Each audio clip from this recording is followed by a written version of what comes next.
Now, at that time, there was no hospitals or trauma centers or any of that nonsense. They depended on nature to heal themselves. The number one plant on that list. Now, this is 2,700 years ago. Cannabis. So I think there's a good possibility that Jesus may have used it.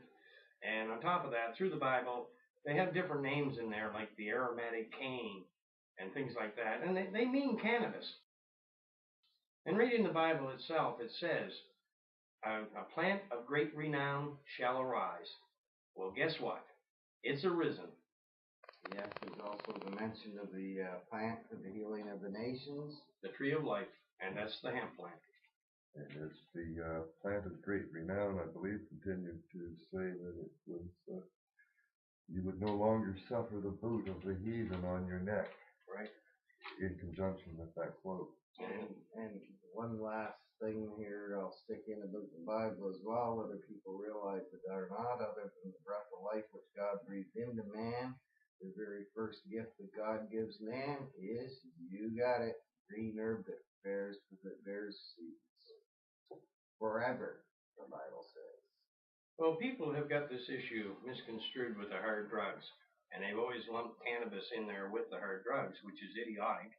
Because, I mean, any high that the cannabis plant produces aids in healing. Now, the highs that the medical system gives you, like, all of their OxyContin and Dilaudid and all that stuff, that doesn't aid in healing, and you get as high as a kite on it on top of that. So there's really no comparison. I mean, hemp heals. What the medical system uses, in most cases, is very, very destructive. Pharmaceuticals tend to treat symptoms, not causes of symptoms. Like if you've got a runny nose, they give you a decongestant. They don't give you an antibiotic. Well, that's right. And I mean, the medical system, since I was young, has always gone on, we want preventative medicine. Well, if you want preventative medicine, I mean, when I went to school, we used to be given a cod liver oil capsule. Well, with all the mercury and everything out there in the fish these days, I think we could do without the cod liver oil. But why not use hemp seed oil capsules? Put a small amount of THC in those capsules. And I'm not talking about getting the kiddies high, but start children out at a very young age with small, tiny doses of this, and the THC builds up in their system. And that way, diseases like diabetes, multiple sclerosis, cancer, and many others could be prevented entirely. Now, the medical system is always going on about saving money. Well, if they want to save money, here's their chance. Maybe mankind would begin to use more than 10% of their brain if they started taking advantage of their endocannabinoid system. Well, from my experience with this medicine, if anything, yes, it makes you a much more logical thinker. And it does so much for your body. I mean, it's not just about curing cancer. When you take hemp oil, it promotes full body healing in all respects. And many people that come to me, they'll come back a month later and say, like, they feel 20 and 30 years younger. And in many cases, people come to me that have had chronic pain and things like this. And a month later, when they come back, I don't even recognize them. They look so much younger. The pain is gone from their face. It's just amazing to sit there and see, through what I've seen with this medicine. I mean, anybody that would even think about denying this medicine's use would have to be a lunatic. And I suppose you should mention your websites again.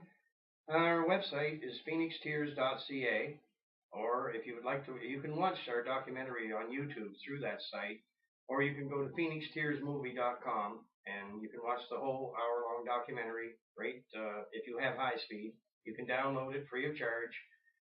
We're out there to spread the word, and what we've done basically now, with the aid of all the hemp magazines in the world, because I had pretty well given up hope on any type of media, because from what I'd seen, the news media, the papers and whatnot, they're all controlled. They only tell us what they want us to hear. 6 corporations own all of the media in the world. 6 corporations own it all. So. And if there's one thing I know, you can't control evil. You can lock it up, you can burn it and bury it and pray that it dies, but it never will. It just rests a while. You can lock your doors and say your prayers at night, but the evil's out there, waiting. And maybe, just maybe, closer than you think.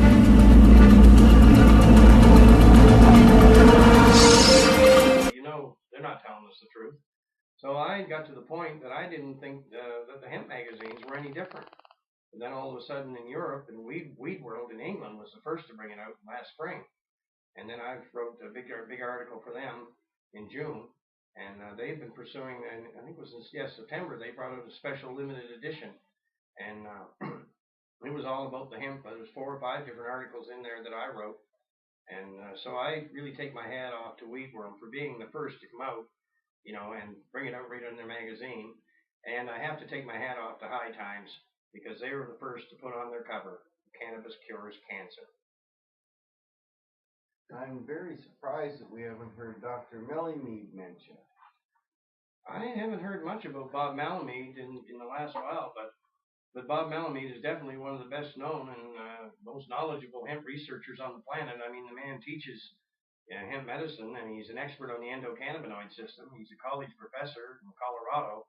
And he's been classified as an expert witness in many court cases. So if anybody's an expert, Bob Malamede would have to be one. And I've talked to Bob a few times. He's in complete support of what I do, and he's a very nice man.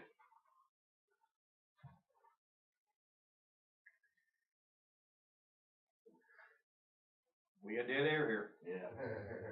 I don't know where to go from here. Well, it's not really that hard to go. It's just a matter of, you know, like, people have to stop and realize that we have been lied to. And that's what's happened here. I mean, if anything about me was a fraud, they would have locked me up and threw away the keys. And it's not because they didn't want to. But I had a lot of support and a lot of people around this area. They know what this medicine does. And now people all over the world know. I mean, I've got people, dozens of people all over the world that supply medicine to other people now.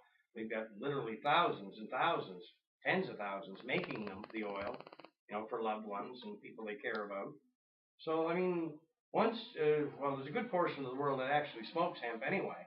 But once all these people and all these magazines, I mean, how are you going to keep this back? I bet they're beginning to wish that they hadn't drawn this line with cannabis, because it seems to be drawing a line back, allowing the people across the world to know the difference between legal and lawful. Right. Well, I mean, under common law, growing hemp is not a crime. And under any law or act or anything that was ever put in place against the hemp plant is just based in corruption. You know, even the one here in 1923 they did in Canada, they were studying some drugs that were supposed to be outlawed. Hemp was not studied. It wasn't even on the list. So when you put a law in place, you make 3 copies, and I think 1 copy goes to the parliamentary library, another one goes to the Senate, and in the 3rd one, it goes on the floor to be read into law. Well, the one that went to the parliamentary library and the one that went to the Senate, they didn't have hemp on them. Somebody, before it went on the floor, somebody added Indian hemp, and those politicians put it into law. And there was never a study. So this is what I mean. The law is totally corrupt. All of these lawyers that supposedly are out there defending us and prosecuting us on hemp charges, they all know the law is corrupt, but they're all filling their pockets with our money. I mean, they don't really care about the people. All they want to do is make money and do well. But I mean, we're dying, and they're part of the corruption that's causing it. Tobacco industry, we got to give honorable mention to. The liquor industry needs honorable mention when it comes to combating and lobbying against the kind herb. Well, there's so many. I mean, you look at the oil companies, the cotton industry, the pharmaceutical industry. There's so many big money interests that you know, hemp threatens. It threatens their profit margins. But we've all seen. I mean, look at where we're at. We're on the verge of economic collapse, basically worldwide. There's nowhere to turn here. And simple things like, I mean, hemp can feed the world. And simple things like making the ethanol, make alcohol with hemp. It used to be 500 gallons per acre, and now they tell me with the use of enzymes that you can get 1,800 gallons of ethanol per acre of hemp. And there's another substance out there, quite well known, called sea algae, which by weight is 40% oil. So between hemp and sea algae, we can basically solve all the problems and all the energy problems on this earth. There is no energy crisis. I would agree. Speaking of fuel, it reminds me, I saw this clip on YouTube of Henry Ford with his all hemp car. His 1941 hemp car. 2/3 the weight of steel and 10 times stronger. And there's a very famous picture of Henry there with a big maul or something trying to put a dent in this car, in the trunk of this car, and